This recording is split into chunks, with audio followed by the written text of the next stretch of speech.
Ahu! Can we give a victory shout para kay Lord? Ahu! Ahu!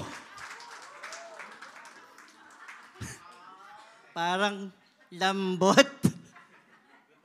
Kanina pa ako kinakabahan, ba? Nasa likod, sabi ko, para yatang lulusob yata ako sa gera talaga.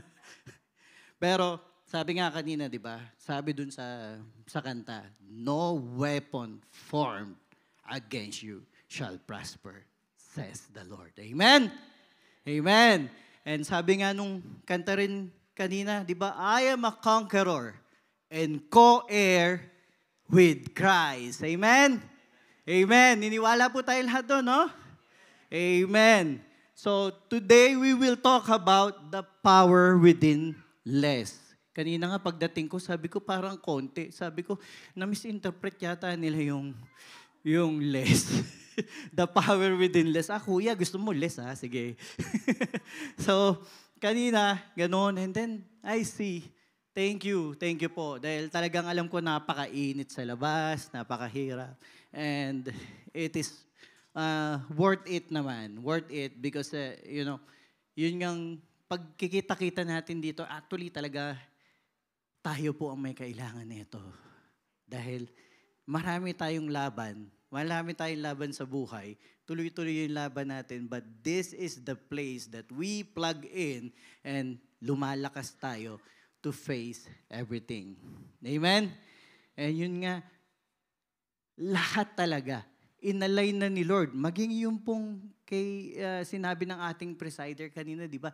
We have a high priest that understands us fully. Nararamdaman niya talaga.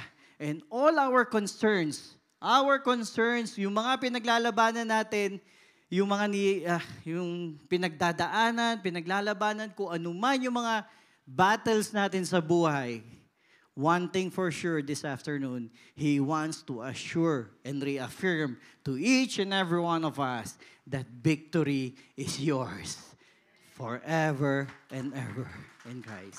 Amen?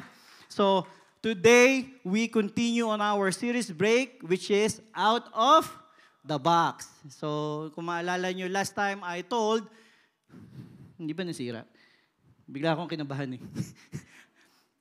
Di ba? Yung out of the box, parang nag-unboxing tayo. So today, okay lang ba kung mag-unbox tayo ulit? Kung ano pa yung isa sa mga features na meron na binigay sa atin ni Lord? Amen? Amen. So out of the box, we will continue. And today, yan nga po yung title natin, which is 300, di ba? So 300, the power within less. And we can see this on the Bible.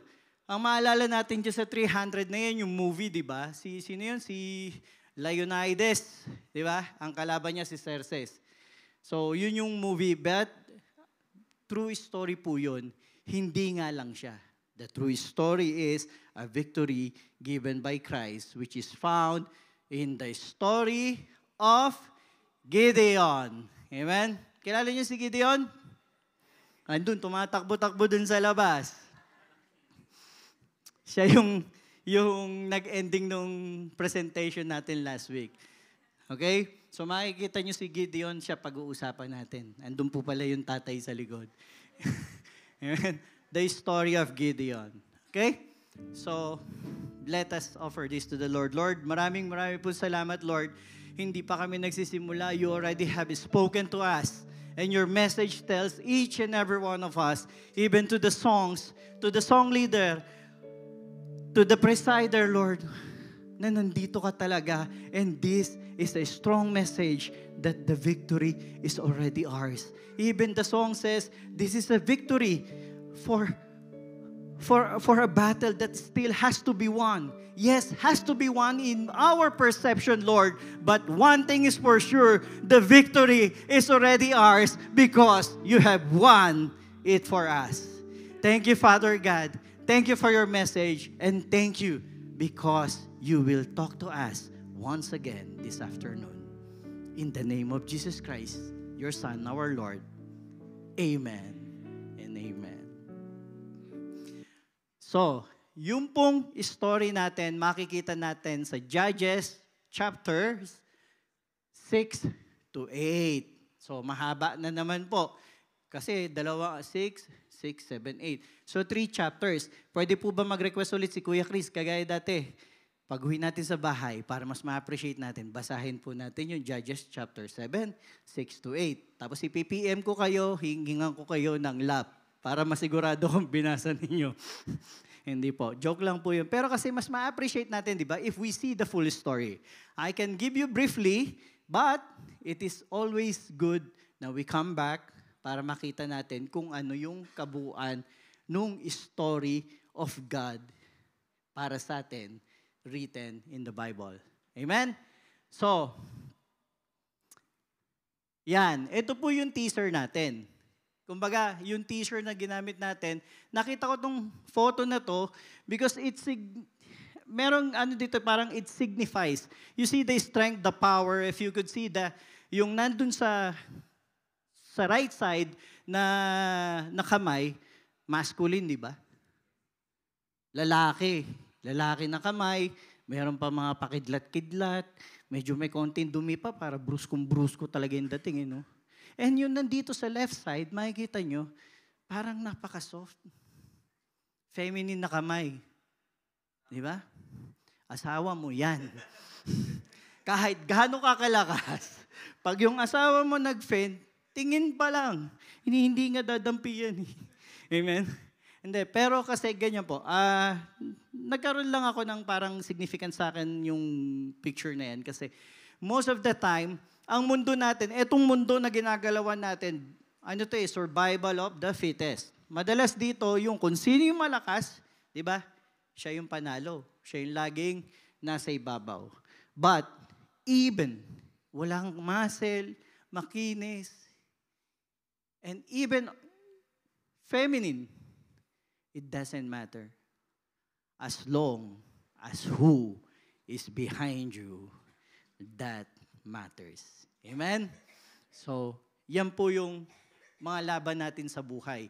Madalas, ang tingin natin, malakas talaga yung kinakaharap natin. Or overwhelmed tayo dun sa mga pagsubok or dun sa mga problema na kinakaharap natin. Amen? But, this afternoon, we will learn na victorious pala tayo, and we will learn who is behind us, or who is with us. Amen? So ano yung mga sample dyan? Ayan, di ba? Ang number one na nagiging problema natin, kaya nga tayo lahat nandito as OFWs, yung mga financial problems natin, di ba? So, yan yung, nung araw, nung bata ako, nagmamadali ako lumaki. Hindi naman ako lumaki. Tumanda lang. So, nung nakita ko na yung buhay ngayon sa work, ganyan talaga. Andyan lahat, andyan yung bills, andyan yung debts, meron na rin, may taxes, si Judith, si Maniningil, di ba? Si Judith, nandyan palagi. Paulit-ulit yan. Unending yan. Kasi, yan yung necessity natin. And ba't tayo may ganyan? Di ba po, pinag-aralan natin sa first year because of the fall. So, sabi si Adan, lahat ng kakainin niya, talagang tatrabahuhin niya at paghihirapan niya. Mag-enroll na po kayo dun sa hindi pa nag-enroll so we can see all the details of that. But see, marami dyan, kung makikita niyo yung bankruptcy, akala natin, kasi namamasukan tayo Pero kapag may sarili kang company, you are also on the risk of bankruptcy. Pag nag-fail yung company mo, then mas malaki na wala sa'yo. Di ba? So marami, continuous. Yan yung isa sa mga battles natin sa buhay. Amen? And, yan, monthly meron tayo niyan. O ano yung una dyan, yung calendar. So meron tayo laging deadline. Lagi tayo naghahabol sa deadline. Di ba minsan pagka mga month end, dun tayo naka-overtime. Dun tayo nag-stay. May deadline. Tapos yung target, yung pera.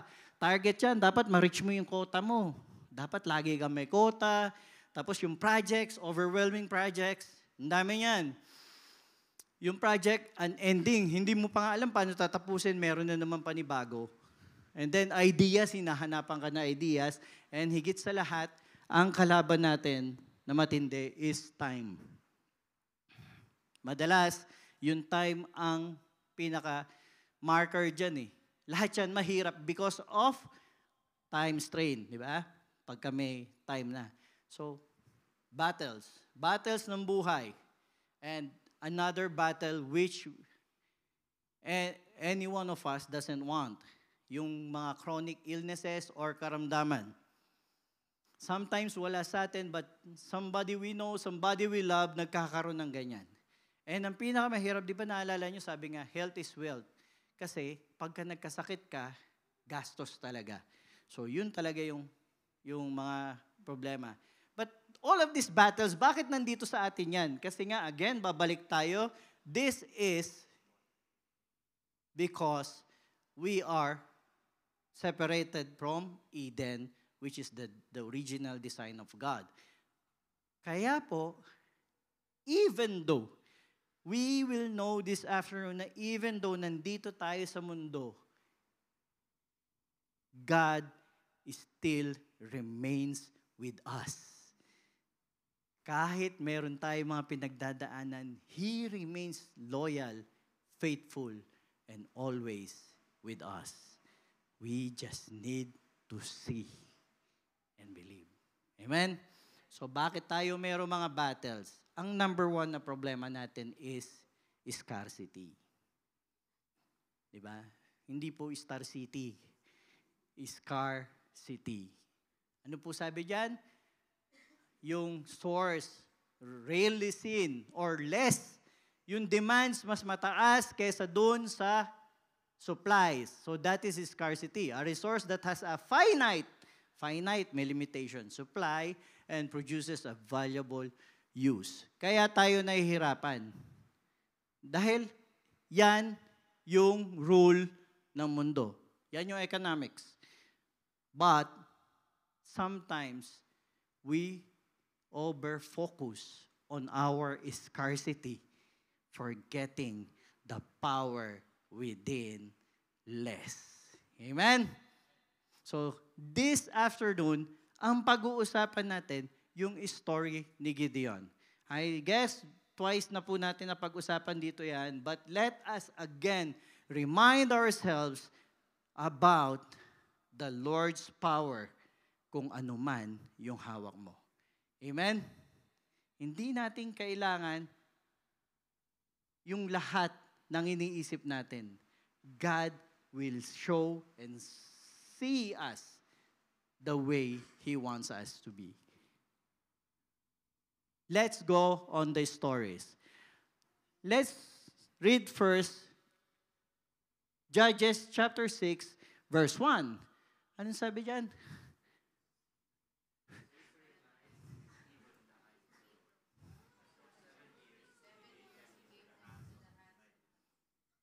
The Israelites did evil in the eyes of the Lord. Amen. So, did evil. Ilang beses na po?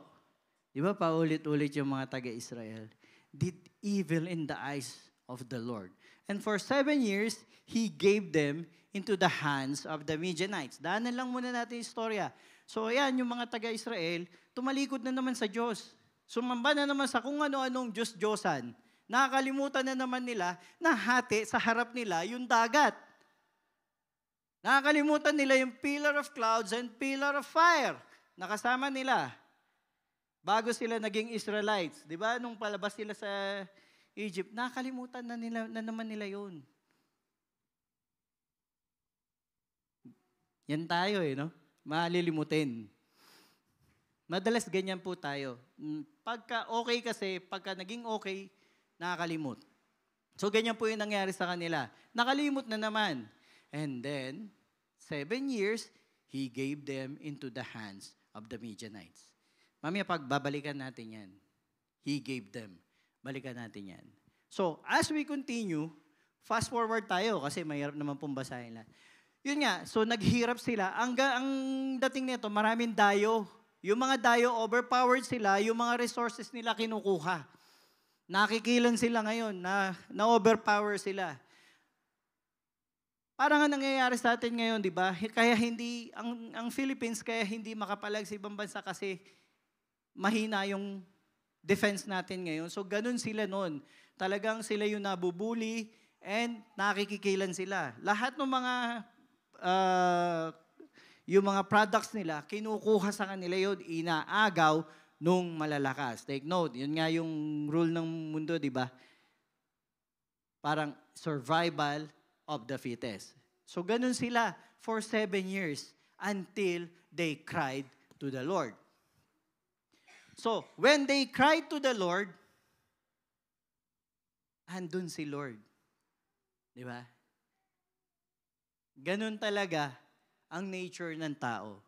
When suffering comes, then we cry to the Lord and we came back to the Lord. Pero take note, God is so gracious. Gusto niya yun. Hindi yun masama. Hindi kagaya nung dating pinaniniwalaan natin. Dahil makasalanan ka, hindi ka na makalapit sa Diyos, galit ang Diyos sa'yo. God is just waiting for that exact time. And then when they cried to the Lord, God responded. And God said, I will bring among you a prophet to help you. And ito na nga po. Again, bookmark po, the angel of the Lord. Sabihin nyo, the angel of the Lord came and sat down under the oak in Ophrah that belonged to Joash the Abiezrite, where his son Gideon was threshing wheat in a winepress to keep it from the Midianites. When the angel of the Lord appeared to Gideon, he said, the Lord is with you. Mighty warrior. Sabihin mo sa tabi mo, mighty warrior.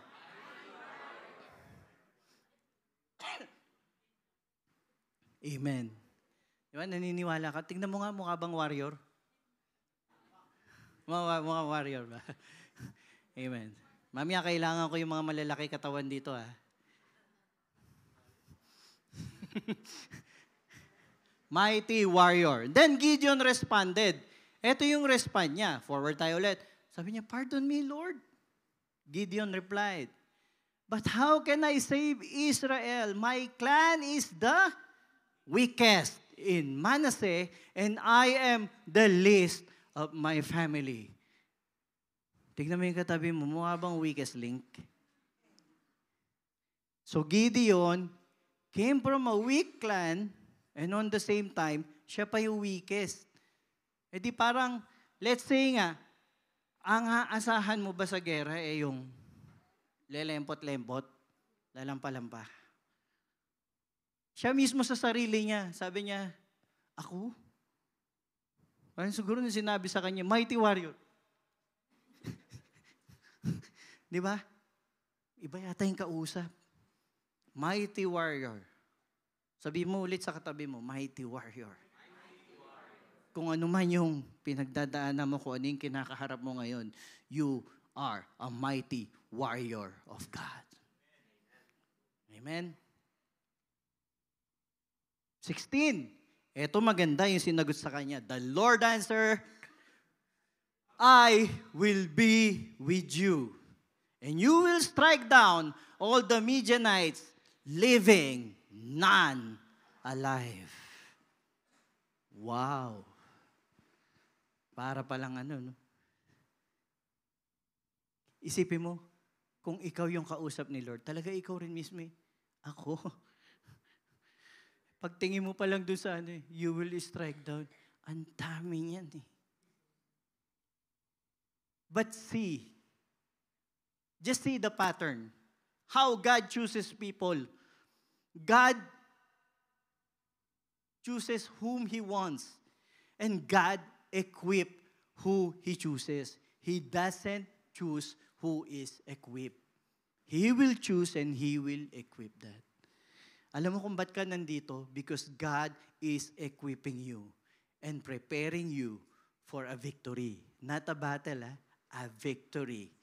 Yet to be won by you, yet for you to discover, but it is already an end story, which is only one thing, victory in Christ. Living, none alive. Okay, so forward tayo ulit. 77 na Gideon replied, if I now have found favor in your eyes, Give me a sign that is really you. Really you talking to me. Being makulit, no? Kaharap na niya.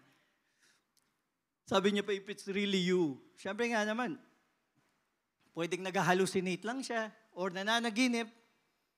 Kasi tayo minsan sa buhay natin, God is already with us. God is already speaking to us. Kaya mo yan, anak. Gagawin kitang mighty warrior. Still, we don't believe that there is or you are already blessed and highly favored. Amen? But it's still okay. Okay lang kung may doubt ka. Siyempre, pag tinignan natin yung ang kagandahan yan, when you see yourself, you have doubt. Amen? So dapat ang matutunan natin is the correct channeling ng focus natin. Di ba? Kahit sa mga martial arts, hindi mo kailangan na maging talagang super lakas ka eh. You just know how to channel kung saan mo ilalagay yung force. Naalala niyo si Bruce Lee, di ba? Yung 1-inch punch. Yung ganun lang. Di ba? Pelikula lang yun. Pelikula lang. Hindi, pero meron kasing ganun. Meron mga ganun, di ba? May kailangan, you know how to channel it. You have to channel what's on your hand and use it mightily. Amen? Talon tayo sa 21.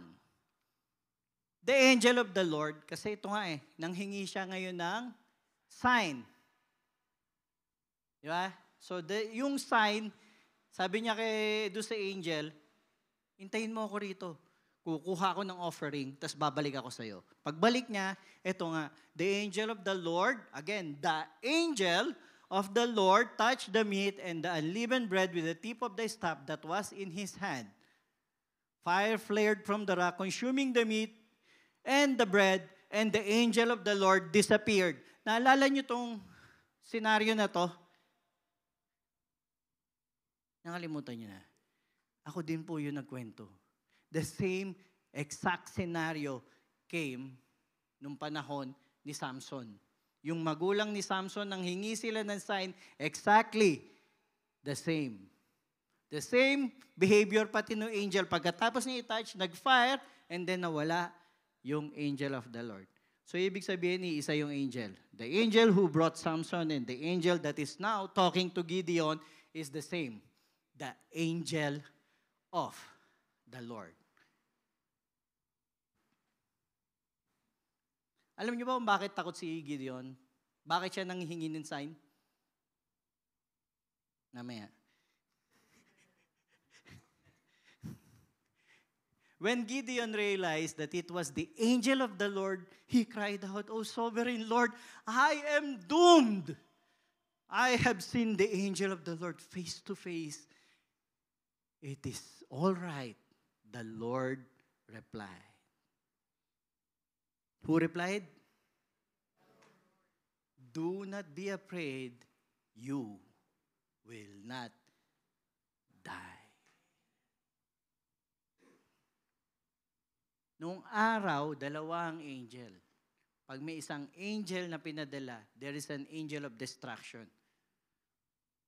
Like the angels who came to Sodom and Gomorrah.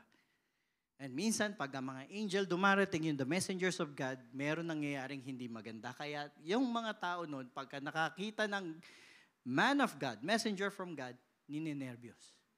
But this same angel, the same na sinabi sa kanya, dun sa mga magulang ni Samson, do not be afraid, is the same angel that appeared. The angel that doesn't kill and destroy, but gives life. Sabi niya dito, do not be afraid, you will not die. Amen? Bookmark natin yan. Mamaya natin isa-isa yan. Let's finish this story first. Then we jump on the 33. Sabi niya, now all the Midianites, Amalekites, and other eastern peoples joined forces and crossed over the Jordan and camped in the valley of Jezreel. So ngayon, pinalibutan na sila ng lahat ng kalaban nila. Ilang grupo yan? Midianites, Amalekites, and other eastern people. Eastern. Parang kung saan tayo nandun ngayon, yun yung mga region na na kalaban nila at nakapaligid sa kanila. And do you know kung ilan yung kalaban nila? Approximate pa lang yung nakita nila kasi hindi naman nagbilang nun. But, pag tinignan nila, sobrang dami yung multitude. The enemy is around 135,000. 135,000 yung kalaban. And ang kinuha, lalampa-lampa na Gideon. Kaya si Gideon, gusto niyang maniwala, pero nangihingi siya ng sign. Kasi he is on fear. Madalas mga kapatid, tayo kasi kapag nagkaroon tayo ng pagsubok, ang nakikita natin, yung fear. Amen? But don't worry, that is normal. Because we are humans. Fear is one of our emotions which is nature natin na hindi malis. But balikan ko yung sinabi kanina ng ating presider. We have a high priest who understands us dahil dinaanan niya lahat. Even Jesus Christ feared. You remember, there's a separate story that I would like to share with you soon or later when Jesus Christ is in the garden, which is we all know as agony in the garden. Even fear, he has taken into himself. That's why, sabi ng presider natin kanina, we have a high priest who understands us all. Kahit yung fear, alam ni Lord yan. And alam niya how to address our fear. And here, Gideon is very afraid, kaya hingi siya ng sign. Sabi niya ulit, if you will save Israel by my hand, as you have promised, look, I will place a wool fleece on the threshing floor.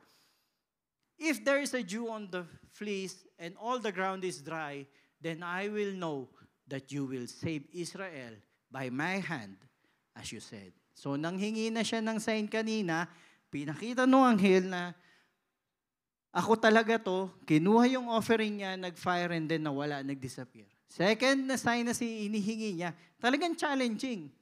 Maglalagay ako ng parang carpet or fleece, di ba? Niyan, wool fleece. Gusto ko, basa siya sa umaga, pero yung paligid tuyo. And the following day, yun yung nakita ni Gideon. Ngayon, nung makita ni Gideon, mas matindi pa rin talaga yung takot niya. Nanghingi siya ng another sign, and there was another sign. Ang sabi niya, baliktarin mo naman, Lord. Maglalagay ulit ako niyang carpet na yan. Ang gusto ko naman, basa yung paligid, tuyo yung carpet. Nakita niyo si Lord? May kilala ka na bang ganyang kakulit? Sinabi mo lang, okay lang, sige. Kaya mo yan. Pero kinabukasan, di ba? Lalapit ulit sa'yo. Ganun ba talaga yun? But we can see na yun yung nature natin lahat. But one thing that we can see on this story is the nature of God never changes. Kahit gaano ka kakulit, kahit gaano ka paulit-ulit, God remains firm, and if He chooses you, kahit makulit ka pa, God will remain on your side. Dahil siya ang pumili. Amen? Sa mundo, nakasanayan natin, natutunan natin, ever since namulatan natin, piliin mo ang Diyos. Piliin mo ang Diyos. Hanapin mo ang Diyos. Hindi po nawala ang Diyos. Hindi po natin pinili ang Diyos dahil matagal na nating tinalikuran ng Diyos kay Adam and Eve pa lang. Isa lang ang sinabi, wag mong gawin yan, pinili pa rin natin yung mali. But God never turned His face away from us. He cannot bring all of us back dahil meron tayong sin. It will consume us. So He bring Jesus Christ, that Jesus Christ's righteousness be with all of us, so that we will remain righteous in front of the Father in heaven. He has chosen When He choose, He will never change His mind. And He has chosen you since birth. Kaya po tayo magkakasama dito. Amen. Naniniwala kayo doon? God has chosen you. Sabi mo sa katabi mo, God has chosen you. Amen. Let's continue. The Lord said to Gideon, eto na, bago tayo nakarating dyan, 135 yung kalaban ni Gideon, right? Kumuha ngayon, na-convince na si Gideon. Sige, ang dami niya hiningin sign. O, sige, ako na nga. Tumawag siya ngayon ng army na sasama sa kanya. Alam niyo ko ilan ang sumama? 35,000. 35,000. 135 yung kalaban. Medyo madikit na, no? Close na, di ba? So yung 35,000, kung lalaban nyo sa 135 na kalaban, taga-4 at kalahati sila. Ang problema yung kalahati. Taga-4 at kalahati ang bawat isa. May laban na, di ba? Pwede na. Kaso kung kunyari, so, sample lang to ha. Kunyari si Kuya AJ. Tapos yung 4 na kalaban niya, si Joel, Joseph, si Mark, tsaka si Kuya Leo. Match, di ba? Kaya, tol? So, medyo mahirap pa rin. Isa sa 4. Kahit naman ngayon di ba? Kahit sa totoong buhay ngayon, isa sa 4, may argabyado ka nun, di ba? Pero may laban na. May laban. Kaso ganito, ang sabi ni Lord, masyadong marami yan. Masyadong marami Masyadong marami yung 35,000. Tanungin mo sila ulit, sino ba talaga yung buwan loob? Hindi, ang totoong buo lang pala loob dun sa 35,000. 10,000 lang. Umuwi yung 25,000. Yun lang pala iniintay. Sumama lang. Ilan iniintay? Natira 10,000. So yung 10,000, talagang matibay. 10,000 into 135,000, di tagte 13 sila ngayon. 13 and a half ang kalaban. Mahirap talaga yung half Saan ba kukunin nyo? 13 and a half sila na kalaban. So ngayon, 13 and a half. Ito yung sagot ni Lord. Sobra yan. Madami yan. Papuntahin mo ngayon sa ilog at i-divide mo sa 2. Yung iinom, nakukuha sa tubig ng gano'n, tapos iinumin niya ng gano'n na ilalap niya parang aso. Ilagay mo sa isang side, yung dadapa at iinom diretso sa ilog, lagay mo sa isang side. So ngayon, gano'n yung nangyari. Yung uminom ng paganito, 300. And yun ang pinili ni Lord with this 300 men that love. I will save you and give the Midianite into your hands. Let all the others go home. Amen. Mga kapatid, ano yung nasa kamay mo ngayon? Ano yung hawak mo ngayon sa kamay mo?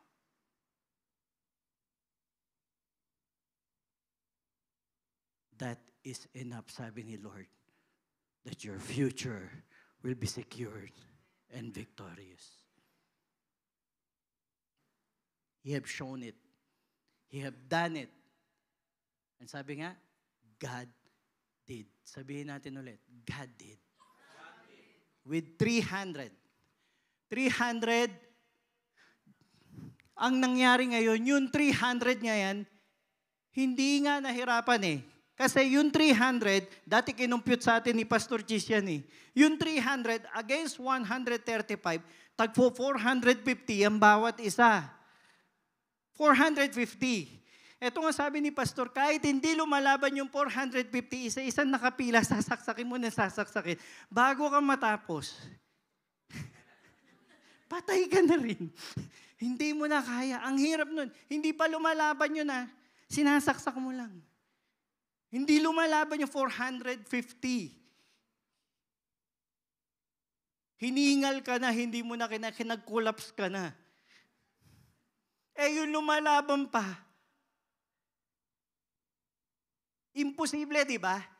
This is our message for today. Yung akala mo imposible para sa'yo, kay Lord, posible yan.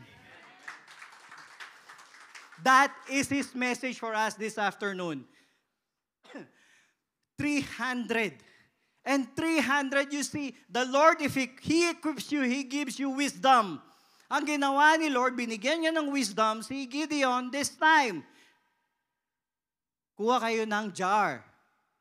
Kuha kayo ng apoy, ng sulo. Yung sulo, lagay nyo sa jar. Si Gideon ang unang gumamit ng Molotov bomb. Hindi nyo alam. Pang 70s kasi yun, tsaka 80s eh. Yun yung parang digulat lang. So gamit niya yon, and then trumpet. Ngayon, I tried to understand kasi ako parang hindi ko rin maintindihan, hindi ko maunawaan, para ganun lang nanalo sila. But you know what? During that time, ang culture pala, ang leader ng isang batalyon, may hawak na isang sulo at saka trumpeta. So imagine, one battalion is how many? 6,000. Yun ang isang batalyon. Yun ang number ng batalyon. And they are 300 with the same sulo, with the same trumpet, scattered around the Midianites. All together, sabay-sabay nila, binasag nila. Di syempre yung basag nila natutulog. Take note, nangyari ang gabi.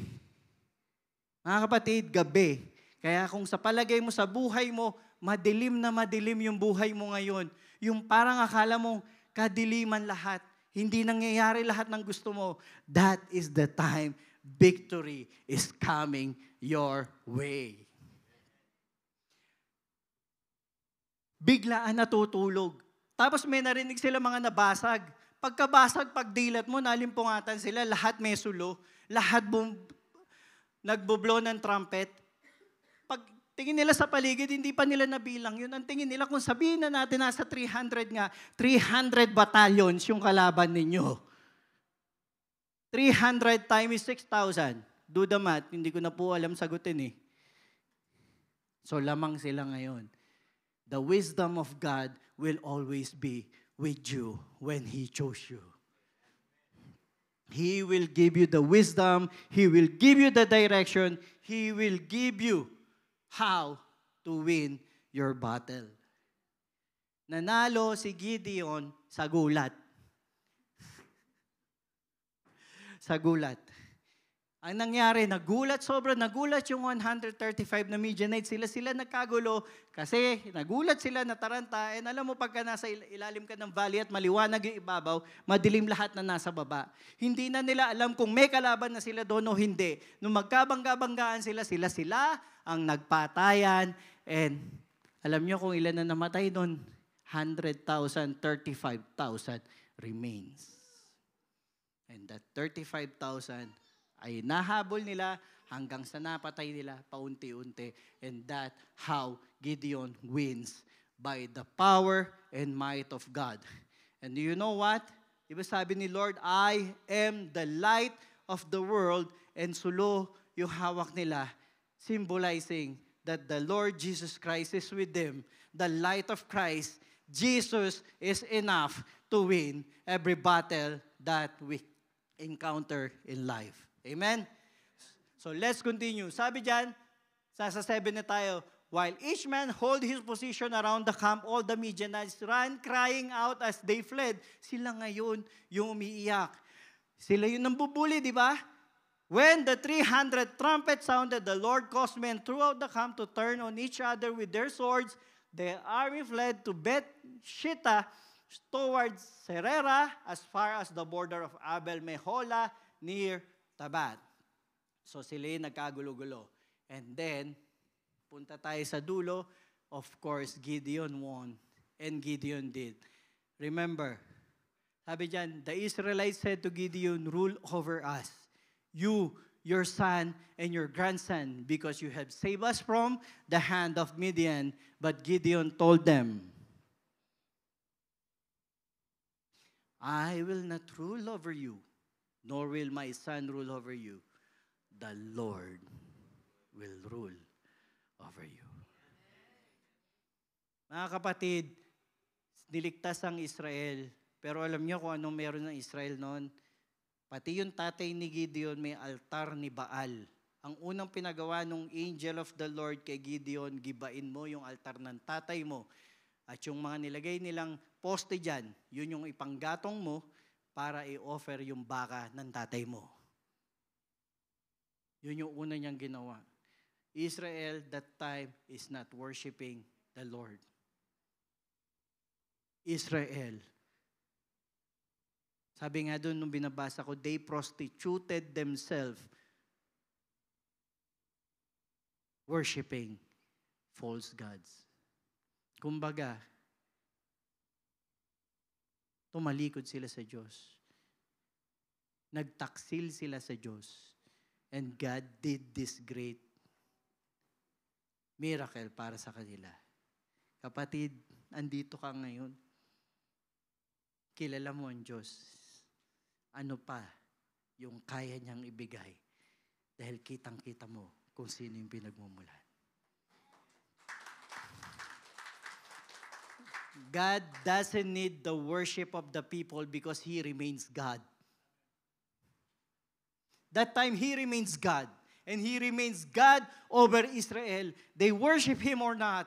I remain your God, and I will be faithful and loyal to you, and I will save you on the hands of your enemy. And that is the same God that we have right now. Amen?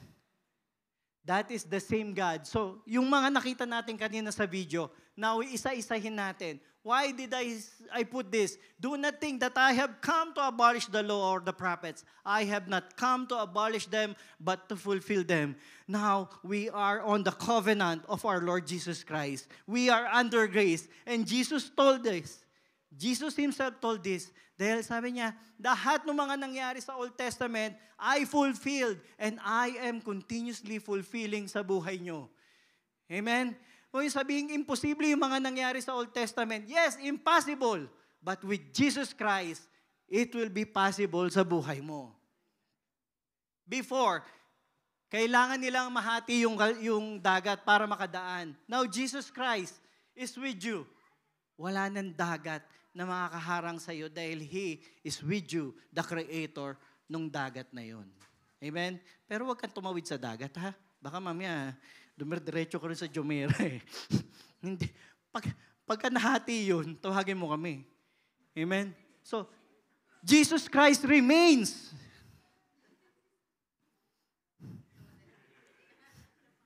Jesus Christ remains. He will always remain and He came to fulfill everything sa buhay natin. Amen? Let's continue. Because of Jesus Christ, what does God's story tell us? Ngayon, ito na yan. Kanina, story ni Gideon. Now, can we change channel and put the story of ourselves? Sabi mo sa katabi mo, istorya mo to.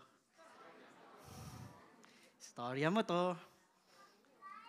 1, Israel is fallen. Nakita mo, is fallen, not was fallen, not has fallen, but is fallen. Why is? Up to now, it's a present tense. Israel keeps on falling, but did you see Israel fall right now? God remains with them. Sila lang yung may barrier. Dati pinanonood ko yung sa Voltes 5, yung may barrier. Meron sila talaga, di ba? Pagka binobomba sila, hindi na umaabot sa kanila. Meron silang interceptor. That barrier is not their technology. That barrier is God because God remains on His word. God will never ano yun? Yung promise niya, hindi pwede niyang baliin. He is the promise giver that always makes that promise. Fallen, apostasy. Apostasy na nga yan kasi tumalikod na sila, hindi na sila sumasamba. Mga kapatid, what does it says here? Di ba? Did evil in the eyes of the Lord. And for 7 years, He gave them into the hands of the Midianites. Mga kapatid, He gave them, hindi po mapagparusa ang Diyos. Hindi niya pinarusahan ng Israel. Binigay niya sa Israel kung ano yung gusto nila. Because ganun tayo eh. We always choose yung mga gusto natin. Pagka namimili tayo, madalas ang napipili natin yung mali. We are given free will to choose. So we choose, we fail. We always fail. But the good news is, God never fails.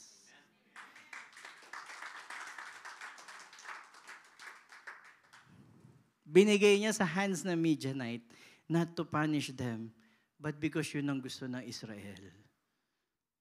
Because the Israel has, again, turned its back to Him. Mga kapatid, yung istorya ng buhay natin, I myself has turned my back to God again and again and again and again and again. Even in future, I don't know. But one thing I'm sure, past, present, future, my Jesus Christ remains the same forever and ever. Sabi niya sa Deuteronomy, be strong and courageous, do not be afraid or terrified because of them. The Lord your God goes with you. He will never leave you nor forsake you. Amen? And sabi kanina, di ba? Sabi nung song leader natin kanina, God promised in the end of Matthew 28, sabi niya, di ba, I will be with you until the end of time. Confirmed, reaffirmed by the Lord Jesus Christ. The Old Testament is Him. The New Testament is Him. He reaffirmed in Matthew 28, I will be with you until the end of time. Amen? He will never change. Tumalikod ka man, kalimutan mo man siya, hindi ka niya makakalimutan. And ibabalik at ibabalik ka niya. Pero huwag niyong talikuran, ha? Huwag niyong talikuran. Kita-kita pa rin tayo next week, okay? Amen. Sama niyo yung mga kaibigan niyo. Sama niyo yung mga mahal natin sa buhay. Kasi alam niyo minsan, pagka nag-i-invite tayo sa church, ang hirap naman kung bigla mong babasahan ng Bible, di ba? Invite mo na lang. Ayan na natin si Pastor Chis mag-convince sa kanila or magsalita sa kanila. No, but it's not that. Sabi nga, di ba, pagka pumunta ka rito, even the pastors or the bishops, it's not them. It is God who will talk to them. So bring them here. Bring them here. Because God never leaves us. Israel is fallen. Number 2, ano yung story na yan? Story mo ulit. Gideon is timid but chosen by God. Ano yung timid? Hindi ko rin po alam. Malapit na. Kasi yung timid, ganun din. Yung timid, ano ba to? Inferior. Yan. Inferior. Kumbaga, una, lesser siya eh. Yung kumbaga inferior siya, una sa lahat, hindi siya warrior material. Pangalawa, hindi siya talaga pinanganak ng warrior. So kumbaga, unqualified. He is unqualified. Pangalawa, yung hanapin niyo yung timid sa Webster. Alam mo kung ano ibig sabihin ng timid? Isang ibig sabihin, coward. Duwag. Si Gideon. Kaya nga, hingi ng hingi. Say, Lord, pengin sign. Pengin sign. Pengin sign. Ilang beses humingi ng sign kasi nga duwag si Gideon. Which is tayo lahat naman talaga duwag di ba? Lahat tayo, we have fear. Sino ba matapang sa kalaban? 135,000. Di ba? We have fear. Up to now, everybody is having fear. But he is chosen by God. Sabi dito, pardon me, Lord. Gideon replied, but how can I save Israel? Di ba? My clan is the weakest, and I am the least in my family. Kung galing ka na sa weakest link, ikaw pa yung pinakamahina. Nakita mo yung sagot ni Lord? Di ba? Ano yung tawag sa kanya ni Lord una? Mighty warrior. May ibang Bible version, ang sabi doon, mighty hero. bago pa siya nanalo, bago pa siya naging bago niya pa na-defend yung Israel, God already calls him kung sino siya. God already calls you on your end point. Mga kapatid, here in earth, maraming tawag sa atin ibibigay. Maraming mga names. You will be called names. Sometimes matatawag ka na di ba? I'm being called stupid most of the time. You're not qualified. You don't know what you're doing. You don't know your job. Doesn't matter. Because the Lord calls you not only by your name, but He calls you on how great He looks at you. Mighty warrior. Amen? Sabi niya, the Lord said to him, I will be with you. NLT version po yung nilagay ko rito. And you will destroy the Midianites as you were fighting against one man. Mga kapatid, kung ano yung hawak mo sa kamay mo, akala mo hindi ubra yan. Akala mo hindi kasya yan.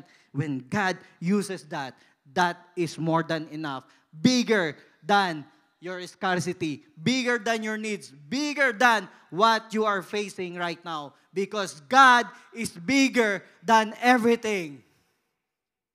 And He is with you. He will never leave you nor forsake you. Mga kapatid, again, ulitin ko sa inyo, ang kausap ni Gideon dyan is none other than Jesus Christ, the pre-incarnation during the Old Testament. Jesus Christ is Alpha and Omega. He even exists before the creation. He is there.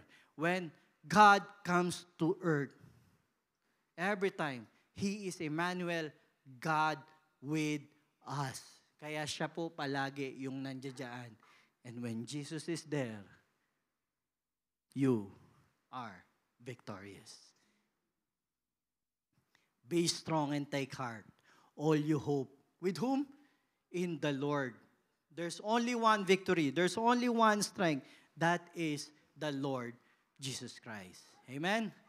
Again, Gideon is timid but chosen by God. Next, Gideon was given a sign. Sabi dyan, give me a sign that it is really you talking to me. When the angel of the Lord touched the meat. So yun, pinakita sa kanya yung sign. And then, when he realized, this, I would like to come back on this. Do not be afraid. You will not die. Mga kapatid, if Jesus Christ comes to you, He gives eternal life. The angel of the Lord, this is the angel of the Lord who doesn't bring destruction. That time they call him the angel of the Lord because nobody knows Jesus Christ yet. He is not yet being revealed to us unless after nung 2,000 years ago. But during the Old Testament, they know there is a prophecy for the Messiah, but they don't know who the Lord Jesus Christ is. And He appears many times. And when He appears, even in the Old Testament, sabi niya, do not be afraid. You will not die. If you have Jesus Christ, death doesn't have power over you. Death doesn't have any sting anymore sa buhay natin. Because in Jesus Christ, you gained everlasting life. You gained eternal life. You will not die. Jesus Christ brings life, not death. He always brings life. Kaya nga tayo, we speak life. Because Jesus Christ is life. He is with Gideon that time. Sabi niya, if you will save Israel by my hand, as you promised, do this and that. And God gave. Mga kapatid, this is reaffirmed by the Lord Jesus Christ in the New Testament. Mga kapatid, sabi nila, di ba? Iba po yung do not test your God. But here, if you are asking for a sign, Jesus Christ doesn't mind at all. because He loves you. Ito po, Lord, if it is you, tell me to come to you on the water. Jesus said, come. Mga kapatid, in life, sometimes marami tayong doubt. Sometimes meron tayong kailangan decision. Mga kapatid, even in decision, you involve Jesus Christ. You involve God. Sabi nga nila, pati ba naman medyas lang yung bibiling ko, kailangan ba naman i-involve ko si God? Hindi naman siyempre mo kailangan yung pag-fasting pa yung medyas mo, di ba? Pero ang dami mo ng medyas, ba't bibili ka pa? Lord, give me a sign. Makakita mo yung mga sign ng medyas mo, nandun lahat sa cabinet mo. But it is okay to ask sign. Recently, nanghingi ako ng sign kay Lord. Nangingiti nga ako nung ginagawa ko. Kasi si Gideon, 3 beses nanghingi ng sign. I asked for 5 signs. All those 5 signs is given. Up to now, mihingi pa rin ako ng sign. Meron pa rin akong kinatatakot. So it is normal. That's why, nangingiti ako nung dito. But what is good is, God, hindi madamot si Lord. Hindi madamot yung tatay natin. Hindi madamot si Lord Jesus Christ. You can talk to Him like He is really in front of you. Lord, pwede mo ba akong i-guide? Pwede mo akong tulungan? Meron kang kailangan desisyonan. Ask for a sign and it is okay. Peter did. Huwag mo lang gayahin si Peter. Baka mamaya umarkila kayo na yati sa Jumero, sabi mo, Lord, lalakad ako sa dagat. Okay lang gawin yon kung marunong kang lumangoy, ha? Kung marunong kang lumangoy. Pero you can ask for a sign and the Lord, you should be very sensitive pagka ganon. Observant ka. And wag po matigas ang ulo natin, katulad ni Kuya Chris. Ang dami ng sign, nandun pa rin, yung 5 signs. You remember, even in Jonah, ayaw niya. Ang laki ng sign na binigay sa kanya, di ba? Yung isda. But sign, we can always come to God and ask for a sign if you have doubt. That is okay. The angel of the Lord, Jesus Christ, did not turn His back to Gideon. Ang kulit nito, pili na lang ako ng iba. Hindi niya karakter yun. Because when He choose, He knows you from the beginning until the end. And He will make it happen sa buhay mo. Given a sign, grace is more than enough. The Lord said to Gideon, with the 300 men that laughed, I will save you and give the Midianites into the hands. Let all the others go home. Kanina, I asked you, ano yung hawak mo sa kamay mo? It doesn't matter. Ang panghahawakan lang natin, yung biyaya ng Panginoon. Alam mo kung ano yung hawak mo ngayon? Sabi mo sa katabi mo, you are blessed and highly favored. That is greater than anything. No one can take that away from you because Jesus has given that to you. Jesus Christ gone on all the mga paghihirap natin na dapat nandito, na dapat dinadanas natin, even kahiyan, even takot. Why? Because He wants to give you the courage that He have, the wisdom that He have, the righteousness that He have, the health that He have, everything that He have, including the throne of heaven. Sa'yo yan. And no one can take that away from you. Grace is greater than all. Grace is greater than your tribulation. Grace is greater sa kung ano man yung kinakaharap mo ngayon. Matatapos yan ngayon. Jesus will put an end on that. May mga kaibigan kayo, may mga kakilala kayo na may mga karamdaman. Tell them this afternoon, this evening, tell them, Jesus tells, I want you healed. Meron kayong mga kaibigan na may pinagdadaanan financially, tell them, Jesus told, I want you better. I want you comfortable. I want you good because I love you. They should know, we should know Because grace is enough. Mga kapatid, kaya niya binawasan. Kaya niya binawasan yung 35,000. Binawasan niya yung 10,000. Ang tinira niya yung 300 lang. Because the Lord wants us to know, I am enough for you and I am more than sufficient. My strength is made perfect in weakness. My grace is sufficient for you.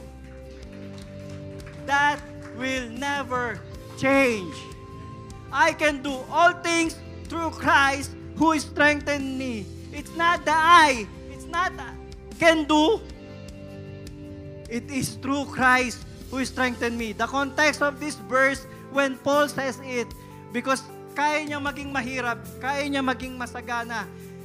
Ibig sabihin, even sa kahirapan, I am victorious because the status never changed. The status that you are in Christ, that you are saved, that you are a child of God will never change.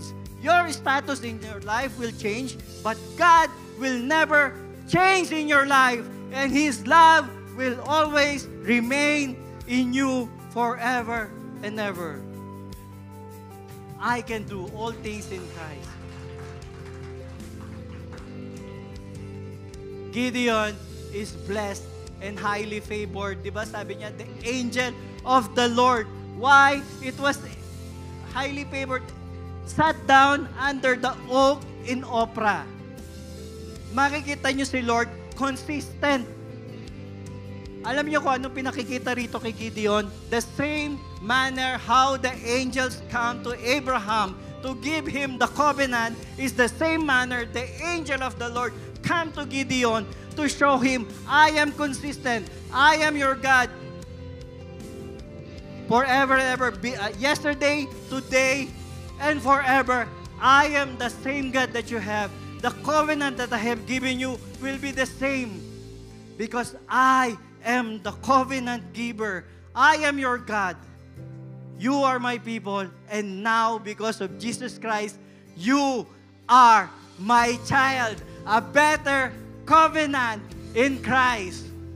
The angel of the Lord, Jesus Christ, is the one who gives the covenant all the time.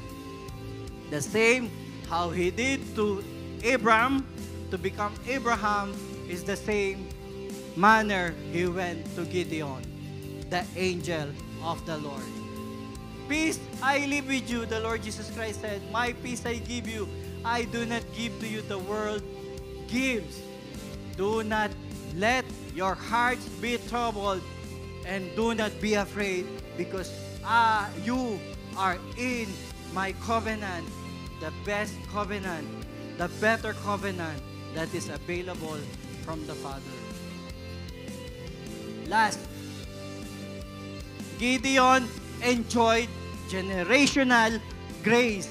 Mga kapatid, Gideon started as the weakest link, from the weak family to the weakest link. And the people now shouts, rule over us, you, your son, and your grandson. Mga kapatid, nawala na yung weakest link bigla sa kanya. After the encounter with the Lord, after the Lord has touched his life, after the Lord came to Gideon's life, now it changed from weakest to a ruler. Mga kapatid, sabi kanina, nung pinagpe-pray natin yung mga bata, I declare this to your kids and sa mga magiging kapu-apuhan nyo na they will be the head, not the tail, because of the generational grace given by the Lord Jesus Christ.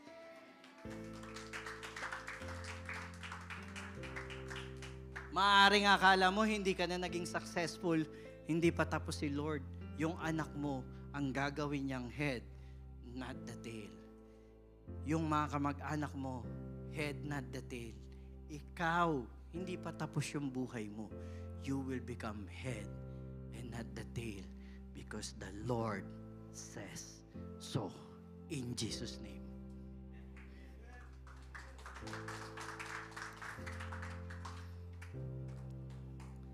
We don't have to be strong, mga kapatid.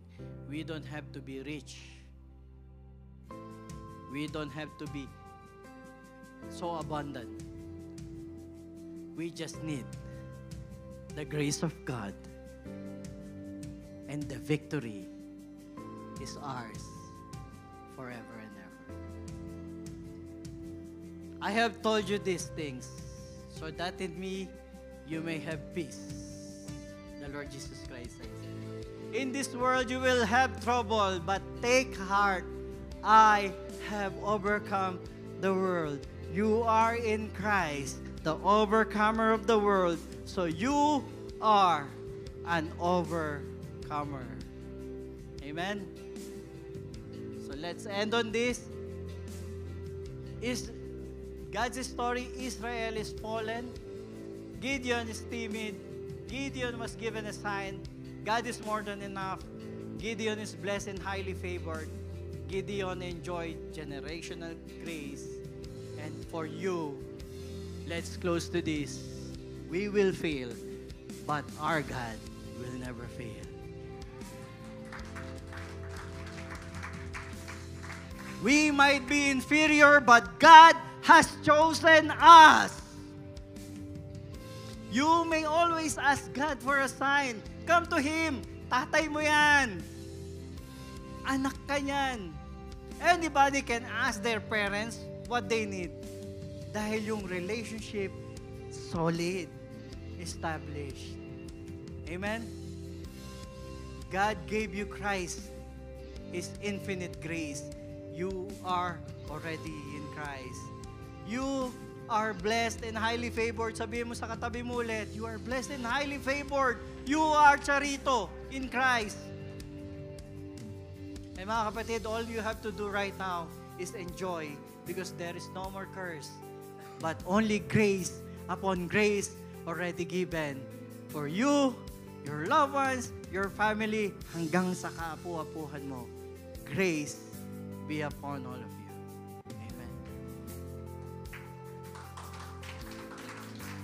Just one thing I would like you to remember this afternoon, grace is greater than all we need. Let us pray. Hallelujah, Father God. Lord, thank you. Thank you for showing us once more that you are more than enough for all of us.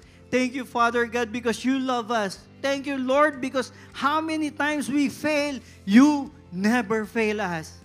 Thank you, Father God. We can never be faithful, but you remain faithful and loyal to each and every one of us. Father, thank you that instead of giving us curse, you have given us favor and blessing through Christ our Lord. Thank you, Lord, because we are affirmed and assured of our victory again and again through Christ our Lord. Thank you, Father God. In the name of Jesus Christ, your Son, our Lord, we pray. Amen.